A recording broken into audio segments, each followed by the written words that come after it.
Kunja Bihari.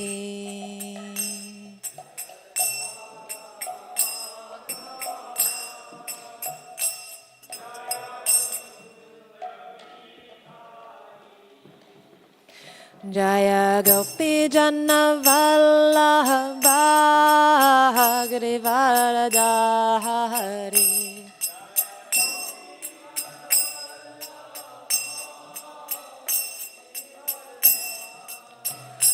Jaya Gopi Jana Vallabha Girivaradhari.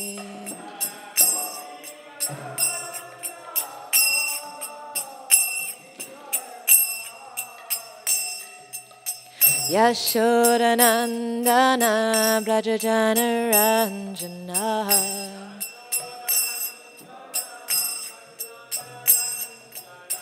Yashodanandana Brajajana Ranjana.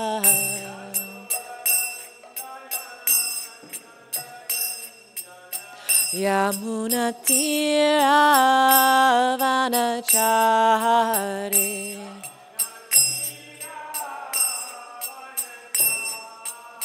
Yamuna Tira Vanachari.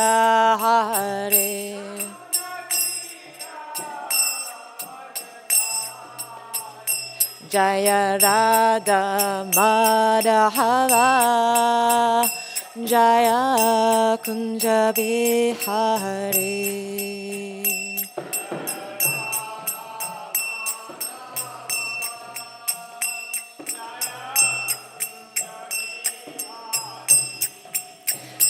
Jaya Gopi Jana Vallabha Girivaradhari.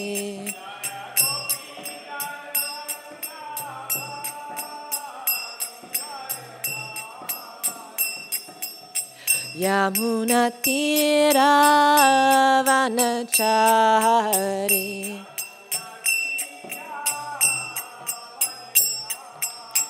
Yamuna Tira Vanachari.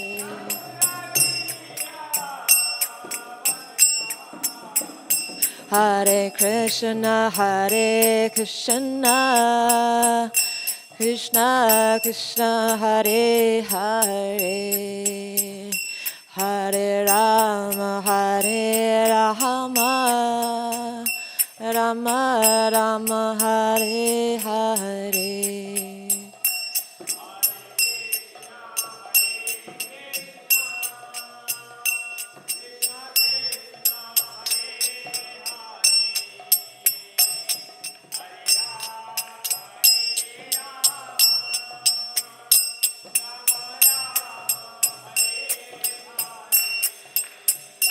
Hare Krishna, Krishna Krishna, Hare Hare, Hare Rama, Hare Rama, Rama Rama, Hare Hare.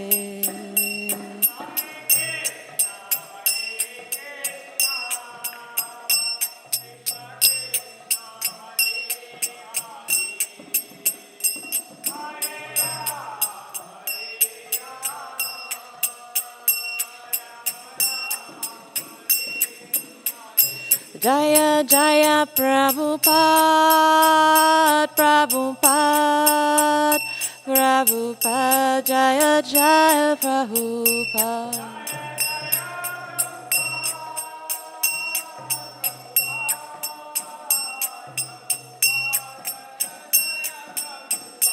Nitai Gaura Hari Bol, Hari Bol, Hari Bol, Nitai Gaura Hari Bol.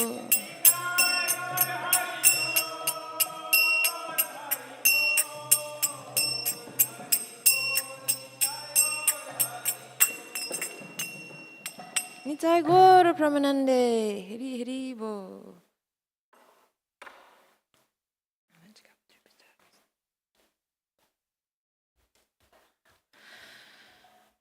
Om Namo Bhagavate Vasudevaya. Om Namo Bhagavate Vasudevaya. Om Namo Bhagavate Vasudevaya.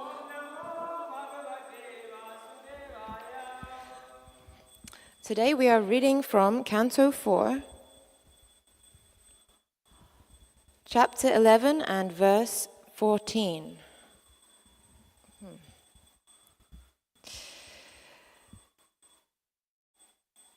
Samprasane Bhagavati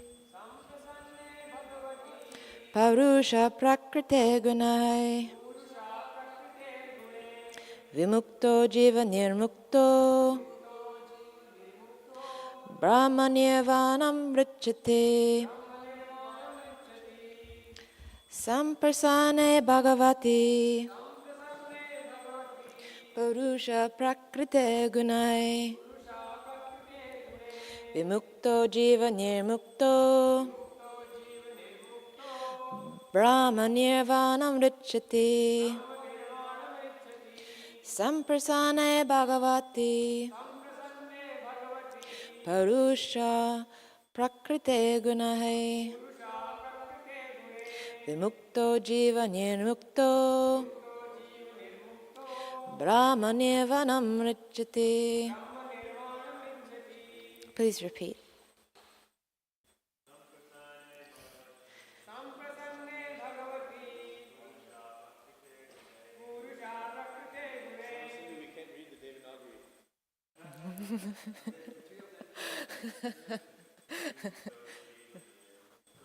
Mukto Jiva Nirmukto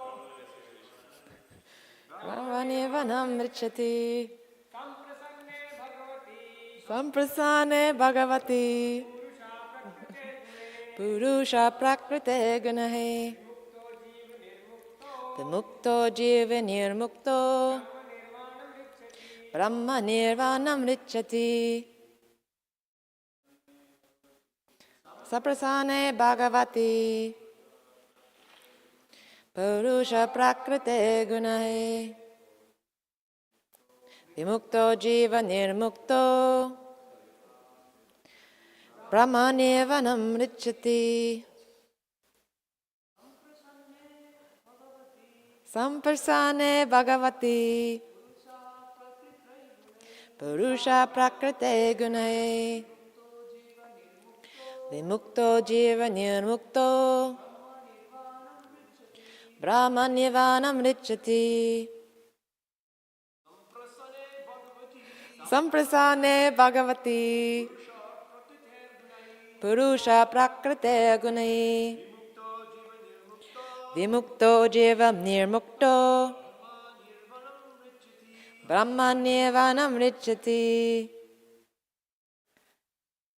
Thank you. So, the translation. One who actually satisfies the Supreme Personality of Godhead during one's lifetime becomes liberated from the gross and subtle material conditions. Thus, being freed from all material modes of nature, he achieves unlimited spiritual bliss. And the purport by His Divine Grace, A.C. Bhaktivedanta Swami Srila Prabhupada Ki. In the previous verse, it has been explained that one should treat all living entities with tolerance. Just as I said that, a fly landed on me, sorry. That one should treat all living entities with tolerance, mercy, friendship, and equality. By such behavior, one satisfies the Supreme Personality of Godhead, and upon his satisfaction, the devotee immediately becomes freed from all material conditions. The Lord also confirms this in the Bhagavad Gita.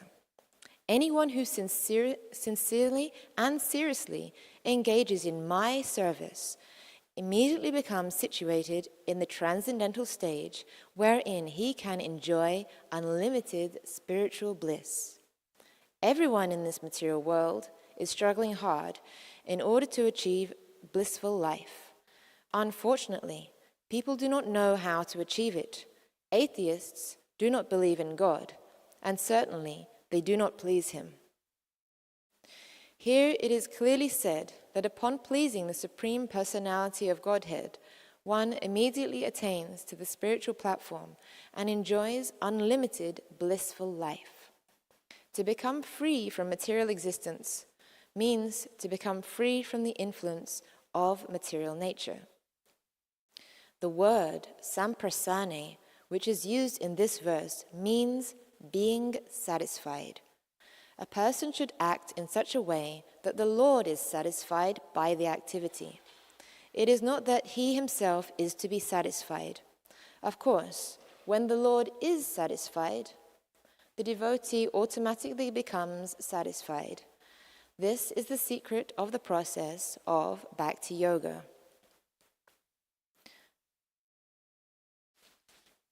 Thank you. Outside of Bhakti Yoga, everyone is trying to satisfy himself. No one is trying to satisfy the Lord. Karmis grossly try to satisfy their senses, but even those who are elevated to the platform of knowledge also try to satisfy themselves in a subtle form. Karmis try to satisfy themselves by sense gratification, and Jnanis try to satisfy themselves by subtle activities or mental speculation, and thinking themselves to be God. Yogis also try to satisfy themselves by thinking that they can achieve different mystic perfections. But only devotees try to satisfy the Supreme Personality of Godhead. The devotee's process of self-realization is completely different from the processes of karmis, jnanis, and yogis. Everyone else is trying to satisfy himself, whereas the devotee tries only to satisfy the Lord. The devotional process is completely different from the others. By working to please the Lord by engaging his senses in the Lord's loving service, the devotee is immediately situated on the transcendental platform, and he enjoys unlimited blissful life. Okay, so is there anyone here who does not want unlimited spiritual bliss? Or is there anyone here who does want unlimited spiritual bliss? Please, yes, raise your hands. Okay, yeah, 2 hands. All hands. Exactly. So in this chapter, this whole chapter, the 11th chapter here, in the 4th canto, Maitreya is continuing to instruct Vidura about Dhruva Maharaj's younger brother Uttama, who was just killed by a shape-shifting yaksha. So the most famous yaksha in the Mahabharata was one who had a dialogue with King Yudhisthira. And this section is called the Yaksha Prashna, as many questions are asked. The word prashna means question, and within this section there are 125 questions put forth to King Yudhisthira on philosophy, morals, and spirituality. The question that Srila Prabhupada often quotes was, what is most wonderful? And Srila Prabhupada also gives Yudhisthira's answer, which is that every day numerous living entities are dying and going to the abode of Yama, yet we think that we will live forever. What can be more wonderful than this? So it causes one to think, right? It's like almost contrary at first. You can read it again and again, and it has a deeper levels. So in the Vana Parva of the Mahabharata, the entire dialogue containing these 125 questions is there. And I picked out 2 of my favorite questions in relation for today. And the first one of those questions is, what is the most valuable possession? Anyone know or care to guess? Service, time? What gave you that idea? What enabled you to have that? Begins with a K. Yes, knowledge. And secondly, what is the highest duty in this world? To please God. That's true. So it's actually, in this section, it is written as to refrain from causing harm. So it means that by causing harm to others. So that can be on a physical level, on a spiritual level, like this. So yesterday's verse 13 is actually coupled with this verse, and the purport begins by talking about duty. It states that it is the duty of an advanced devotee of the second stage, Madhya, to act in accordance with this verse. So in today's verse, 4:11:14, it is stated that we should treat all living entities as being in one of the four categories. According to that category, we approach them with tolerance or mercy or friendship or equality. So the source reference of there being four categories for a Madhyam level devotee is in the Srimad Bhagavatam, and it is revealed later on in the book that we're reading today. This verse has been commented on by numerous previous acharyas and great erudite saintly scholars, and I will mention a few of these comments. So in the Srimad Bhagavatam, the 11th canto, the 2nd chapter and verse 46, it is stated, Ishvara tad adheneshu balisheshu devastu cha prema maitreya kopeksha ya karoti sa madhyama. Translation is, an intermediate or second-class devotee called Madhyam Adhikari offers his love to the Supreme Personality of Godhead, is a sincere friend to all devotees of the Lord, shows mercy to all ignorant people who are innocent, and disregards atheists who are envious of the Supreme Lord. So in the word-for-word translation, Ishvara means the Supreme Lord, and Tad Adheneshu is to persons who have fully taken to Krishna consciousness. Bali Sheshu is unto the neophytes or the ignorant, and Dvishatu to persons envious of Krishna and Krishna's devotees. So this is where the four divisions that are mentioned in the purport in today's verse originate. So in other words, tolerance is to be given to the atheists, mercy is given to the innocent, friendship to advanced devotees, and equality to those on the same level. These are the four divisions that Madhyam Adhikaris deal with, or just in their world of preaching are coming across often. So today's verse is linked together with yesterday's verse, and both of them promote this theme of four divisions. In the Bhagavad Gita, it is explained that every living entity is an eternal minute fragment of the portion of the fragmental portion of the Supreme Personality of Godhead. Mamavamso jivaloke jiva bhuta sanatanaha. The living entities in this conditioned world are my eternal fragmental parts. So, due to the conditioned life, they are struggling very hard with the five senses and the mind.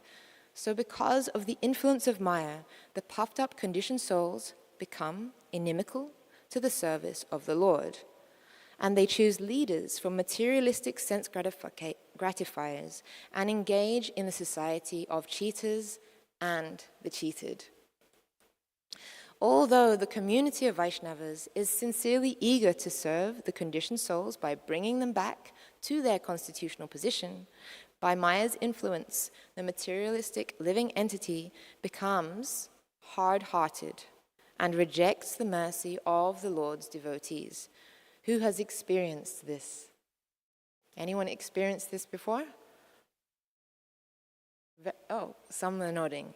Okay, I was going to say very fortunate people, but also very merciful of you that you have actually gone out there and you have tried to preach and you have actually had this kickback. So we were all familiar with this experience. So according to Srila Bhaktisiddhanta Sarasvati Thakur, although a second devotee, that Madhyam Adhikari, is eager to preach to those innocent conditioned souls, he should actually avoid those atheistic class of men, so he will not become disturbed or polluted by their association. So this is where we understand that the Madhyam Adhikari always has to do what? Exercise discrimination. Srila Vishwanath Chakravarti Thakur has confirmed that a Vaishnava should be indifferent to those who are envious of the Supreme Lord.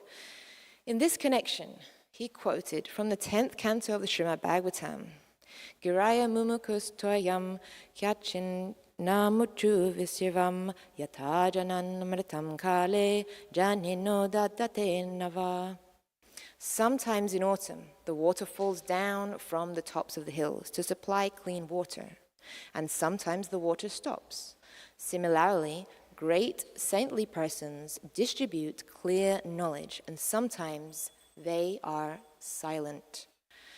In this regard, Srila Jiva Goswami has mentioned that although the first-class devotee of the Lord may at times exhibit apparent enmity towards the demons because of entering into the mood of the Lord's pastimes, for example, the determination of Lord Hanuman, the Madhyam devotee should actually avoid these intense feelings and not associate with these powerful atheistic class of men, because there is a danger that the mind will become bewildered. According to Vishwanath Chakravarti Thakur, if a Vaishnava preacher encounters one who is envious of him, what should he do? Yes, he should remain silent and move farther away from the situation. But that preacher may then meditate on ways to save the envious class of men.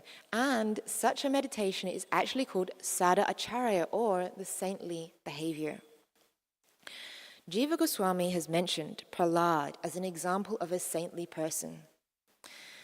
In the Srimad Bhagavatam, 7th canto, 9th chapter, verse 43, there is a following statement by Prahlad Maharaj. I am not at all afraid of material existence. For wherever I stay, I am fully absorbed in your glories and activities. My concern is only for the fools and rascals who are making elaborate plans for material happiness and maintaining their families, societies, and countries. I am simply concerned with love for them. However, Srila Vishwanath Chakravarti Thakur states that even Bharata Maharaj, Vyasadeva, and Sukadeva Goswami do not exhibit their mercy indiscriminately. Srila Bhaktisiddhanta Sarasvati Thakur has given an elaborate explanation to prove a Madhyam preacher does at all show a lack, doesn't at all show a lack of mercy. He states that upeksha, which is directly translated as neglect, but it's easier to understand as ignore. So when we ignore, as mentioned earlier in this verse, those who are, atheistic, it is the proper medicine for those who are inimical to the Supreme Personality of Godhead and his devotees. Because in this age it is simply to avoid we are trying to simply avoid those who potentially are offensive and could cause further offenses to the Lord's devotees or the Lord himself. So try to stop them from committing further sinful activities against the Vaishnavas. It is the duty of a Vaishnava preacher to point out the futility of any process beside the surrender to the Supreme Lord. But an envious person, what will an envious person do when a preacher points out that futility, typically? They will become angry. They will resent such strong preaching. And they will be disrespectful to that person who has tried to point out this thing. So, of course, as we progress in our journey of preaching, we learn different ways to tactfully approach, to understand where that person is at. And this comes as we advance, which is why it's advised that in the beginning and middling stages, we should actually try to avoid such persons, so that we can avoid for them disrespecting and causing further offense. According to Bhaktisiddhanta Sarasvati Thakur, unless we neglect, or in other words, ignore him and his cheating mentality, we will actually increase that characteristic of him day by day. So in the Bhagavad Gita, the 4th chapter and verse 8, Paritranaya sudanam vinasaya cha duskritam dharma samthapatantaya sambhavami yuge yuge. Krishna himself distinguished between pious, sadhunam, and the miscreants, duskritan. And even such a great Vaishnava as Sukadeva Goswami, one of the 12 Mahajanas, expressed his contempt for the evil Kamsa. Srila Jiva Goswami has pointed out that even though a devotee rejects the envious, this does not impair his vision of the Lord as all-pervading. A devotee rejects the atheistic class of men. He never actually becomes inimical, but is acting out of intense love for the Lord, and, therefore, becomes angry when the Lord is offended. So to consider such a Vaishnava as sectarian because of his discriminatory attitude reflects a materialistic attitude which is actually called Vaishnava Jati Buddhi, which is translated as caste distinctions in Vaishnavas or Gurusha Nana Matihi. That devotee thinks like a common man. Jiva Goswami says that although Mahabhagavat sees everything, every living entity as a pure spirit soul, still he experiences special ecstasies upon meeting another Vaishnava. That this is a symptom of his love for Krishna. Lord Shiva states such a feeling to the Prachetas. A translation says that if by chance, on association with a devotee, even for a fraction of a moment, so even if we get that chance to be in the association of a devotee, even for a fraction of a moment, we then are no longer subject to attraction by the results of karma or jnana. And isn't that amazing? Because here we find ourselves with so much mercy, so much opportunity. Every day we're in association of devotees, in association of the pure devotee and Tulsi Maharani. So this actually applies to us and to all persons in the world who are fortunate to meet devotees. But we're fortunate enough to actually experience this on a daily basis. So we no longer become subject to the attraction by the results of karma or jnana. So that's from the 4th canto here, and chapter 24, verse 57. And in the Srimad Bhagavatam, in the 1st canto, Srila Sukadeva Goswami is mentioned as Nityam Vishnu Jnana Priyam, one who is especially dear to the pure devotees of the Lord. And of course, the very famous verse in the Srimad Bhagavatam, Ye yata mam prapadyante, as they surrender unto me, I reward them accordingly. So we can understand the position of someone personality such as Sukadeva Goswami. So finally, the distinction between the 1st-class devotee Uttama and the 2nd-class Madhyam is stated by Srila Vishwanath Chakravarti Thakur as Atrasava bhuteshu bhagavad darshana yogataha yasya kanchitid apne na drista. A Madhyamadikari, or a mid-range devotee, cannot at any time perceive the Lord within all living entities, whereas an Uttama devotee is aware that every living entity is ultimately forgetful of his Krishna consciousness and can actually understand and see the Lord within their hearts. Bhaktisiddhanta Sarasvati Thakur mentions, it is the duty of the Madhyam devotee to extend himself as the right hand of the Uttama, the 1st-class devotee, to work for the benefit of others, to offer help in distributing love of God.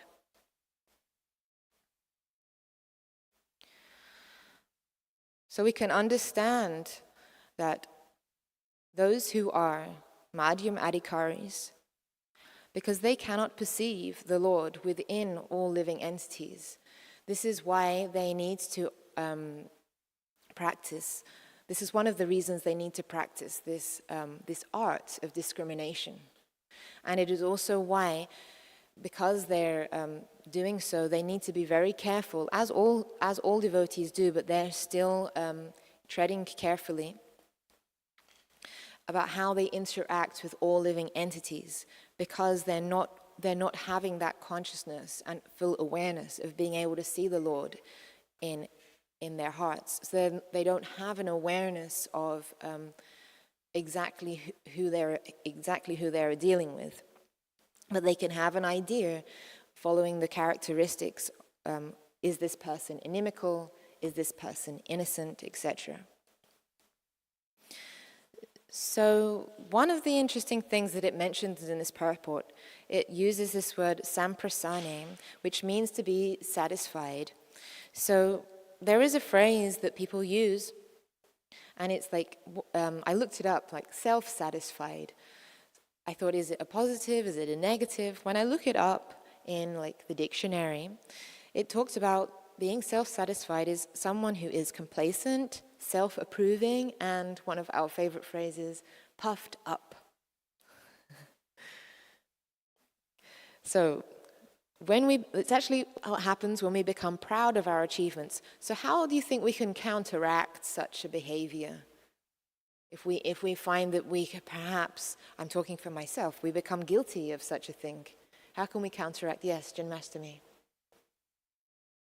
I think by sufficiently associating with peers, because they will point it out.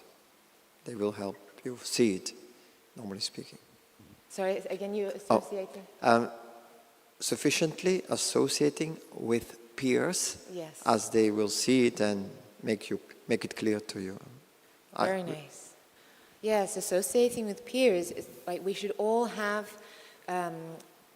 those around us. A real friend is somebody who will point out nicely, but who will point out something that maybe, this is, you did this thing. It's the same thing with the relationship, even more so, they say, with a husband and wife. There is a nice senior couple in the UK who are actually the parents of Janavi Harrison and Tulsi. And actually, Kripamoya himself, he is he's a Diksha guru of some. And he actually said, with his wife by his side, so the wife actually is the very, very best of friends to some, because she will point out to her husband the things that others will not say, because of the rasa they share, the proximity of their relationship. Does anyone else have any other ideas of how we can counteract such things? So we had the association of our peers. Satyam param dhimahi, if we're just situated in the truth of reality, as explained to us in the Srimad Bhagavatam, then naturally humility is a byproduct of that. Like Prabhupada said in a memory once, he said, someone asked him, what is real humility? He said, real humility is understanding that not your gun, not your country, not your security guards, not your salary, not your job, not your wife, not your family, not your house, not your car, none of these things will actually protect you. Only Krishna can protect you, and you're insignificant compared to Krishna. So if we get self-realization and start to understand what our position is, then it's like, one time he told Tamal Krishna Goswami, okay, there's an entire universe, there's all these unlimited universes. In one universe, there's a small little area, and there's a small planet, and there's a country on that planet, and then a small state on that planet. There's a street, and on that street there's one building, and then there's one, Tamal Krishna, who is the temple commander of that. We may have some position, or we may have some achievement, but then if you look at in the scope of things, then you can see how insignificant it is, and thereby hopefully negate the pride. or puffed up. Very nice answer, exactly. So, how a good exercise of how to get more humility on a daily basis is actually to what? It's actually to encourage, to appreciate, to show gratitude, to notice other people's efforts, to notice their work. So in other words, you can notice, for example, here, the beautifully dressed Sri Sri Radha Govinda, Gauranitai, Shalagrams, Jagannath Baladev Subhadra. We can notice how devotees have gone that extra mile to fulfill the extra details, or someone is cooking very nicely. Right now, we have a devotee cooking very nicely. We had a devotee cooking very nicely for the morning offering also. All the time, there are devotees doing wonderful things behind the scenes. They're going that extra mile, doing those extra details. So we ourselves, we can go the extra mile and go, outside of ordinary, just day-to-day interactions, and we can point out that we noticed the activity that they've done. We've noticed those finer details. We can be helpful to others. We can be more present. So when we're having these devotee interactions, for example, any devotee, be they a junior or someone in the middle or even a senior devotee, if someone is giving a suggestion, the best thing is, and the nicest thing, respectful thing, is to actually listen. We should not be dismissive, we should not be discouraging, even if actually we don't agree with what the person is saying. I always try to think, okay, maybe I don't fully understand what they're saying. And if I'm in that position, maybe I will reflect back my understanding, like, did you just say this? My understanding is you just said this thing. And then if they say yes or no, I can understand, did I even hear them correctly? Am I understanding what their suggestion is, what their idea is? Because these interactions, when devotees are I have some very sweet devotees that we meet all the time, and they might hesitantly say, oh, I've had an idea, or what about if we do this thing? And so this should be supported in some way. Just like when a child is turning to the parent and is just humbly suggesting or asking a question like, why do we do this thing, or can we do this thing today? It's very positive to be encouraging. Because again, for those who are us, many of us are in the first, the second stage, if we're fortunate and have been practicing nicely. I've had the mercy coming down for the parampara. So we're not seeing the Lord all the time. We're not in that position of the Uttama Adhikari. So we should always try to be encouraging to one another. So commonly, how do devotees express their bhakti? How do they try to please Krishna? Do they go directly to Krishna? What is the example that Srimati Radharani gives us in that context? Yes. So she's the one who is giving the garland to Govinda, to Krishna.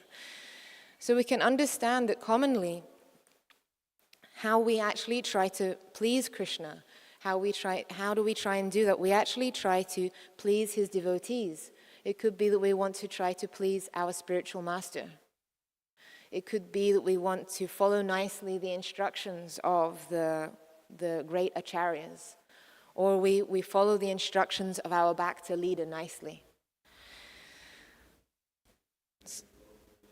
Yes, please, Nathabara Gaurangaji.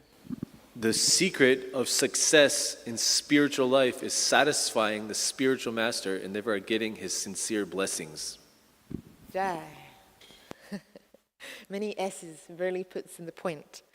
The essence. So we learn all about this, of course, in what is we term as the PhD study, which is the Chaitanya Charitamrita. So common examples that I immediately think of, for example, if we're going to cook something, we're going to cook something for the devotees, we're going to cook something for the program, Especially when we cook something, I think, for the Tuesday night program, for our outreach, we want to do it nicely. We want to please those who partake in the offering. Of course, we're going to offer it, and we want to ultimately please Krishna. But especially when we're like cooking for outreach, there is an element there of wanting to please those who are coming, to please the devotees. So a similar example is for those of us who may go home to visit our mother. What is mother's favorite pastime to do when you visit? To cook the thing that you really liked when you were young, when you were a child. And some of those things maybe she has to cook a different version of, but still, typically she will find great joy in doing that thing, cooking that thing which she thinks is what something is nourishing for you, something which you like, something which made you happy. It stirred those emotions in her. So it's all about this deepening of relationships and appreciation, rather than. So we read here in the purport, it discussed that the karmis, they're trying to. Let me just go back to it there. They actually try to satisfy themselves by sense gratification, and the jnanis try to satisfy themselves by subtle activities or mental speculation, actually thinking themselves to be God. And those yogis also try to satisfy themselves by thinking that they can achieve different mystic perfections. But it is only the devotees who try to satisfy the Supreme Personality of Godhead. So we can understand that in turn, this reciprocation that we're trying to achieve by doing this, by trying to satisfy the Lord's devotees, by trying to satisfy the Lord's senses and not our own, by trying to dovetail our skills, our proclivities, our devotional, spiritual aspirations with those desires of the Lord. What we're doing is we're deepening the rasa. We're trying to gain some rasa. We're trying to get some appreciation for the Lord and His activities and how He can be pleased. So as I was saying, that we're having this wonderful mercy here on a daily basis. And we try to provide such a thing for all those citizens here in New York City, so that they can actually experience the association of devotees, and they're able to join in if they so wish to ask devotees, please, can I try out some devotional savor? I've heard so much about this. In the Bhagavad Gita, I remember when I first read the Bhagavad Gita, he keeps talking about this thing, but I was like, but it doesn't tell me what it is. What is it? So when I finally went to the devotees, I was like, I want to know what it is. Like, tell me what it is. Immediately, they were like ready to grab me and engage me in this thing, because it doesn't point it out exactly there. We read about how it's actually the devotees who are serving in all these different temples. They're those gatekeepers of this mercy flowing down. So to actually separately endeavor or to pray for material things whilst we practice devotional service, it actually takes conscious effort and decision. It takes a conscious endeavor to have another idea going on. Because the very nature of devotional service is that it is very absorbing if we allow our senses and ourselves to serve selflessly. So we need to develop full faith in this process and really fully understand through process of realization, through practicing devotional service, that we are eternal and not this body, which is temporary. So we need to come into this consciousness of, we read these things, we know these things, but we need to live this and practice this and show this in our every day-to-day interactions with devotees.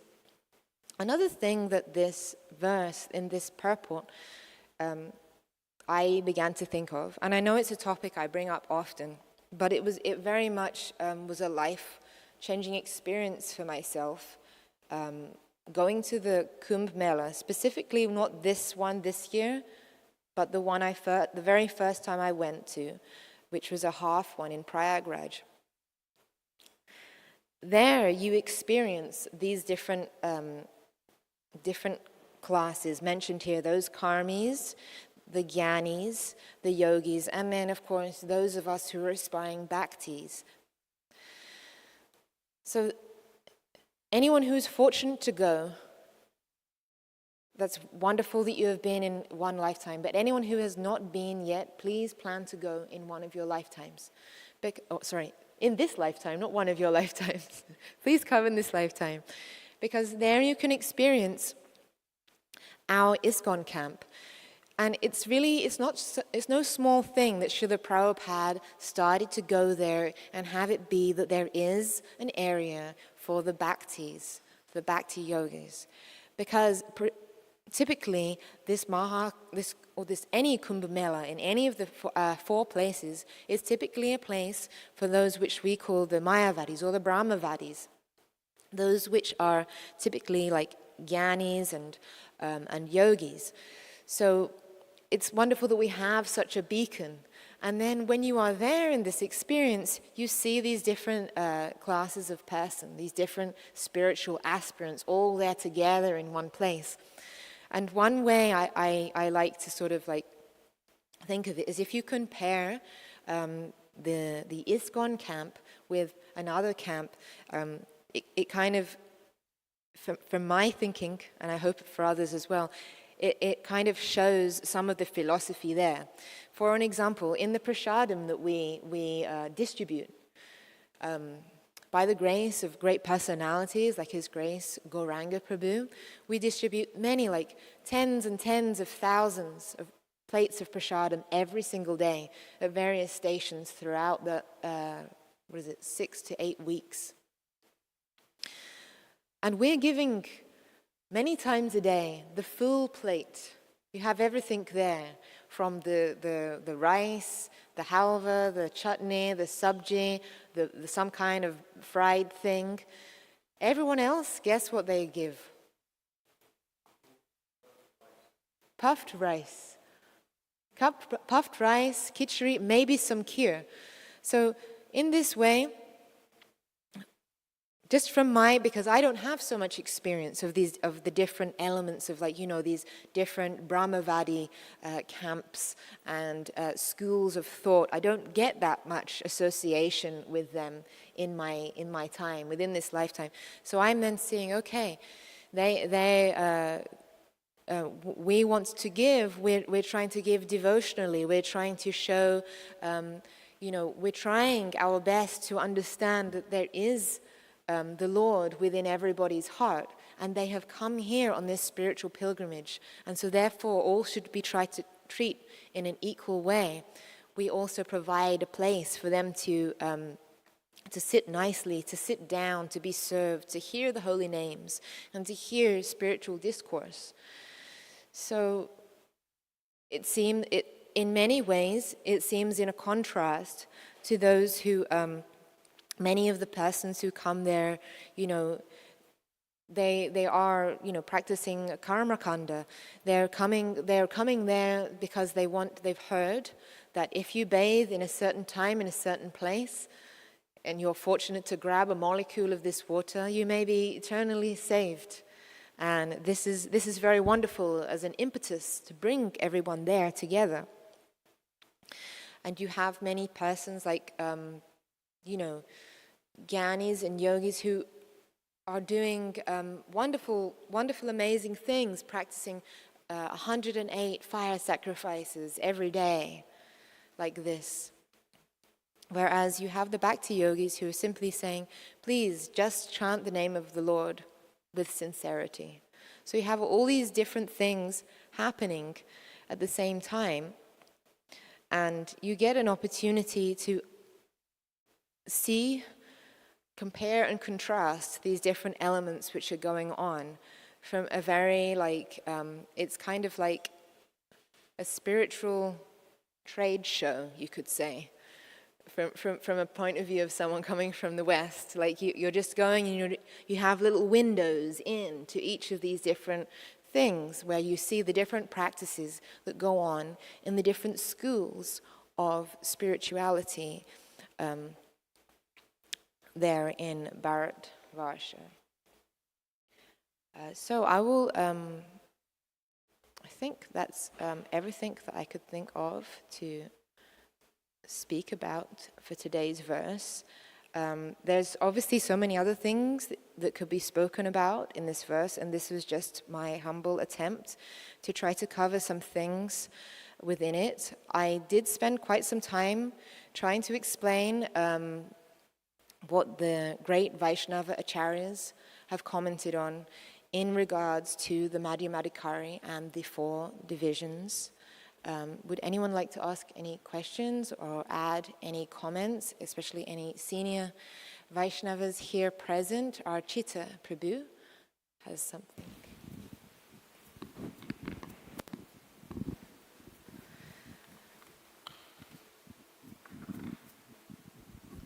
Hare Krishna, thank you for a very well-researched presentation. Much appreciated. Just a little discussion on the advice for Madhyamadikaris to neglect the Dvisatsu, those who are envious. First of all, the Madhyamadikari, he or she understands that it's not the potency of my preaching or presentation that's going to change somebody's heart. It's the power of following the order coming down in parampara. And for us, in this age, the order is very simple. Hare Nama, Hare Nama, Hare Nama, Eva Kevalam, Kalo Nasteva, Nasteva, Nasteva, Gacharana. So to get rid of our own anarthas, chant. And to help the public get rid of their anarthas, give them the chanting. And then you see who is innocent and who is not. When we go out and chant, like here we are fortunate to have a party that goes out every day. The innocent, they usually immediately dance, they wave, they give some friendly interaction. At worst, they will mock you. Hare Krishna, Hare Krishna, but that's helpful for them. The demons, they will say, get out of here, go get a job, stop the noise. But by then it's too late, because that Hare Nam, that holy name has already entered their ear and gone into the heart. The seed has been planting, and they will come to Krishna sometime in the future. So that's all we have to do. We don't have to scratch our heads, how to do this, how to just chant for your own purification, go out and give. And one minor correction, because your presentation is so well researched, I just don't want anybody listening online to be critical of you. You said that Yeyatamam Prapadyante, that verse is in the Bhagavatam, but it's not, it's in the Bhagavad Gita. Thank you.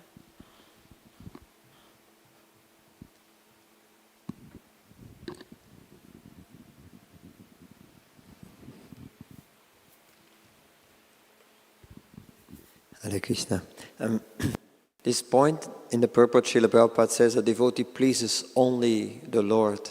And you elaborated that indeed that if you cook, for instance, I remember one Prabhupada disciple, he said, I have this problem, when I cook, I'm always already thinking how the devotees will enjoy it. So not how he is going to enjoy it, I think he didn't mean that. This is, I've been thinking of this, that you also mentioned dovetailing, like a mother. You mentioned a mother. The pastime is she wants to please. So similarly, maybe somebody who cooks well wants to please, or in another way, please devotees. So that could be tinged with selfishness. So it's so emphatic, and it struck me when you read the purport that the devotee is only concerned with pleasing Krishna, and then I think elsewhere in the books it is explained that we need to please the devotee to please Krishna. Okay, one thing where we can't miss it in my understanding is that following the instruction of the spiritual master, that's a way to please devotees which is safe, because it's what he tells me, not what I want to do. So this dovetailing business is very subtle. I mean, if the goal is to only please Krishna, I must constantly be on guard. Is this something that pleases me and happens to may also please devotees, because who doesn't like prasadam, for instance? So anyway, if you have any thoughts, I hope I don't making your life too difficult, but this intrigues me. Yes, I liked what you said when you began, that that this senior devotee had made that statement, because yes, I have to agree. I also probably have this problem. But I think I don't think that that's going to be, okay. From what I've read about Krishna, I see that he isn't cruel to his devotees, and that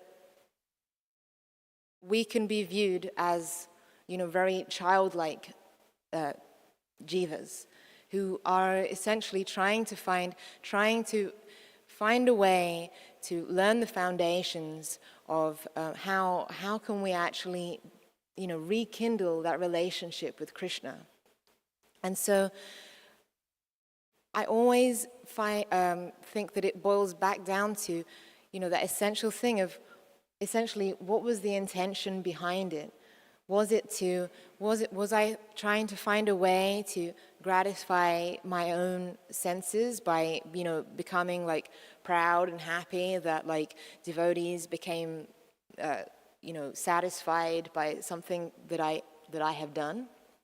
Or was it that you genuinely, like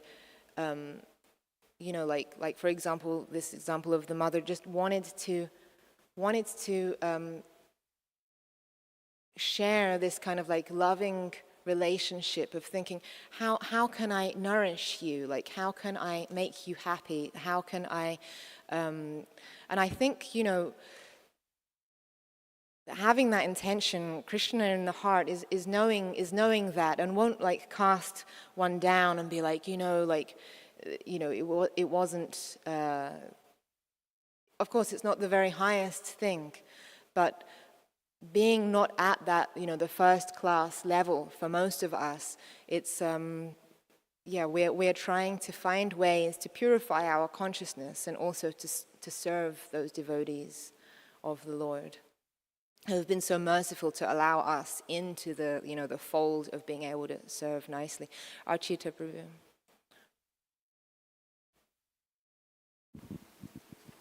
Very good question, Janmasami Prabhu. 3 things I can mention in that regard. One thing, once Prabhupada said, when you're in the temple, you cook what Krishna wants. When you're at home, you can cook what you want. In other words, it's not like I'm at home, oh, it's lunchtime and Krishna takes all rice chapati. No, if you only like salad for lunch, offer salad. But when you're in the temple, you follow the temple menu. I've seen in some temples, devotees get up this mentality, this is not healthy, that is not. No, Prabhupada set a menu that we should follow for deity worship. Dal, rice, chapati, sabji, etc. So when you're at home, you can cook what you like. Of course, you still have to offer it. And in the temple, you cook what Krishna likes. Now, in terms of satisfying devotees, there's the incident that Prabhupada has related on several occasions of Rupa Goswami. He's in the forest and he's thinking, if I had some boga, I could make a nice piece to satisfy Sanatan Goswami, his brother. He wasn't necessarily thinking about Krishna. His brother he saw as his guru. So he thought, if I could have some boga, I could make a nice piece for Sanatan. There's nothing wrong with that. And then some nice girl came and said, at home we had this festival today and my mother said, go and give some boga to the babas. So she gave him everything he needed. He cooked and invited Sanatan and fed him, and after Sanatan ate, he said, Rupa, we're living in the forest. Where did you get all this boga? So he said, well, I was thinking if I could get some boga, I could make something nice for you. And then all of a sudden, this nice girl came, and he said, describe her. And after he described the girl, Sanatan said, you've accepted service from Radharani. We're supposed to serve Radharani, not take service from her. But this is the mood of Krishna. If one devotee wants to please another devotee, Krishna will facilitate. Because Krishna says, one who says he's my devotee is not my devotee, but one who's a devotee of my devotee, he is my devotee. Hare Krishna. Thank you so much, Archita Prabhu. That's very beautiful. Just before we end, I wanted to actually, I wanted you to ask your question at the time, but I wanted to just give some feedback on the first comment that you gave about chanting the holy name in the streets. It just reminded me of a memory that I had before I came into the association of devotees, before I went to go and live in a temple, oftentimes at the time I was working in a high-end commercial kitchen, which was very stressful. And I would go out, I would be allowed like half an hour of a break. But by the time I was in a very expensive department store on the top floor, they had this, panoramic restaurant. By the time I'd gone through all the security protocols, because they sell, like $2,000 handbags in there and stuff, by that time I would amount to only having 10 minutes outside in the air, and then another time would be spent getting back into the place again. So I was always like, oh my goodness, this is a lot. In that time, every now and again, there was a devotee who was actually singing the Maha Mantra. He was actually dressed as, he was a sannyasi from ISKCON. I later learned more about his history, but that's another story. And he was there and he was singing the Maha Mantra. And whenever I would see him, I don't know exactly what category I fell into at that time. I wasn't free from, I had bad habits and all the rest. I was inquisitive, but fearful of them. So I'm sure, as those who go out on Harinam all the time, there's sometimes somebody who's way across on the other side of the road that's just kind of looking and curious. So you just never really know, like Archita Prabhu was saying, you don't know where that person's at in their many lifetimes of trying to get back home, back to Godhead, and you don't know where they'll go next or how they've been affected by this, our secret weapon. Obviously one of our secret weapons is the prasadam, but in the Kali Yuga, our main thing, of course, is this chanting of the holy name. Thank you, everybody. Srimad Bhagavatam ki, Srila Prabhupada ki.